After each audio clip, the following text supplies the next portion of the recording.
여러분 반갑습니다. 청년 목사입니다. 오늘은 여러분들과 함께 사람이 사는 세 가지 목적에 대해서 나누도록 하겠습니다. 제가 사실 예전에 영상에서 이 관련된 영상을 찍었었는데 제 채널 중에 가장 인기 없는 영상이 되어버렸어요. 굉장히 중요한 내용에도 불구하고 굉장히 인기 없는 영상이 되어서 이 내용을 가지고 한 번 더 영상을 찍도록 하겠습니다. 조금 더 쌈박하게, 좀 더 쌈박하고 간단하고 좀 더 심플하게 제가 내용을 설명하도록 하겠습니다. 사람이 살아가는 목적이 있습니다. 우리가 이 땅에 살아가고 이 땅에 태어나는 목적이 있습니다. 그 어떤 사람도 그리고 어떤 생물도 목적 없이 이 땅에 태어나는 것은 없습니다. 저 밖에 있는 나무 한 그루도 그리고 풀 한 폭이라도 그 나름대로 이유와 목적이 있어요. 곤충들의 서식지가 될 수도 있고 산소를 배출하기도 하고 열매를 맺기도 하고 여러 가지 이유와 목적이 있습니다. 하물며 하나님의 형상인 인간이 이 땅에 태어났는데 이유와 목적 없이 태어난다? 그럴 수 없다는 거죠. 반드시 이유와 목적을 가지고 태어난다는 것입니다. 그렇다면 그 이유와 목적이 무엇인가를 알기 위해서는 하나님의 말씀을 우리는 살펴봐야 됩니다. 왜냐하면 이 말씀이 창조주 하나님께서 우리가 어떻게 살아갈지에 대한 매뉴얼을 제공해 주기 때문인 것이죠. 그래서 우리가 하나님의 말씀을 봤을 때 제가 정리하기에는 크게 한 세 가지 정도의 삶의 목적이 있습니다. 그것을 함께 보도록 하겠습니다. 첫 번째, 그것은 바로 거룩입니다. 하나님과의 사랑의 관계예요. 하나님께서 사람을 창조하신 첫 번째 목적을 둔다라고 한다면 그것은 우리를 통해서 여러 가지 일을 행하시기 위하기보다도 그냥 우리와 사랑의 관계를 맺고 우리와 연합하고 우리와 함께하기를 원하시기 때문이에요.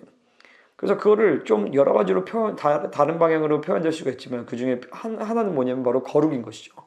그리고 하나님과 연합됨으로 내가 거룩하니 너희도 거룩할 때 것처럼 그분의 존재 방식으로 사는 것이 바로 이제 거룩인 거예요. 그분과의 완전한 사랑의 관계로 들어가는 것이죠. 그래서 우리는 사랑의 파트너로 창조되었습니다.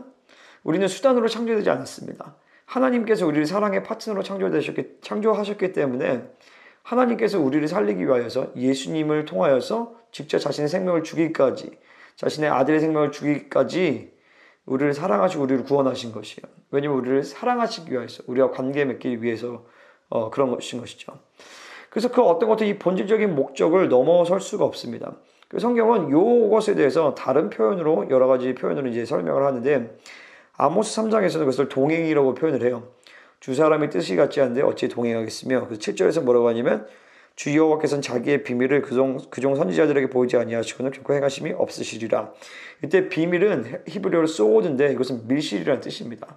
그러니까 하나님의 밀실에 들어가는 자, 하나님의 친밀함으로 들어가는 자, 그런 자들에게 하나님께서 자기의 비밀을 보여주신다는 것이죠. 요한복음 15장에서는 거함의 법칙으로 얘기를 합니다. 내가 네 안에, 네가 네 안에, 내 말이 너희 안에 거하면 무엇이 네 원하는 대로 구하라 그러면 이루리라. 내가 그 안에, 그가 내 안에 거하면 사람이 열매를 많이 맺나니 나를 떠나서는 너희가 아무것도 할 수 없느니라. 그러니까 거함, 주님과 동행하는 것에 대해 얘기를 하는 것이고, 요한복음 17장에서는 하나됨으로 표현을 합니다. 아버지가 내가 하나 된 것 같이 너희도 하나 되기를 원한다.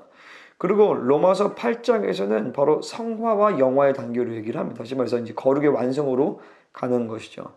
히브리서 4장에서는 안식으로 표현을 해요. 그리고 에베소 1장에서는 거룩하고 흠이 없게 라고 얘기를 합니다.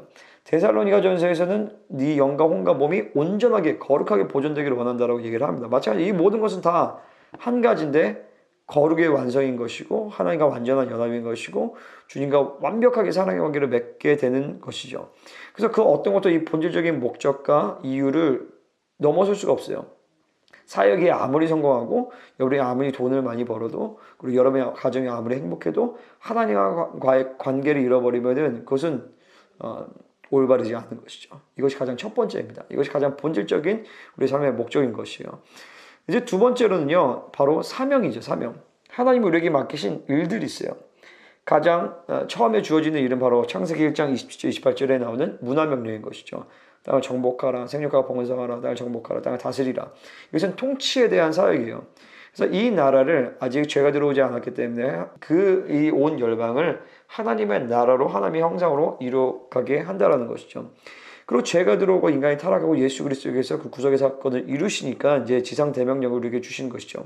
마태복음 28장 18절 20절에서 모든 민족을 제자로 삼으라는, 다시 말해서 모든 사람에게 예수를 믿게 하고 성령이 그들 가운데 임하게 하여서 거듭나게 하고 그런 일에 사용되라는 것이죠. 그런 일에 힘쓰라는 것이죠.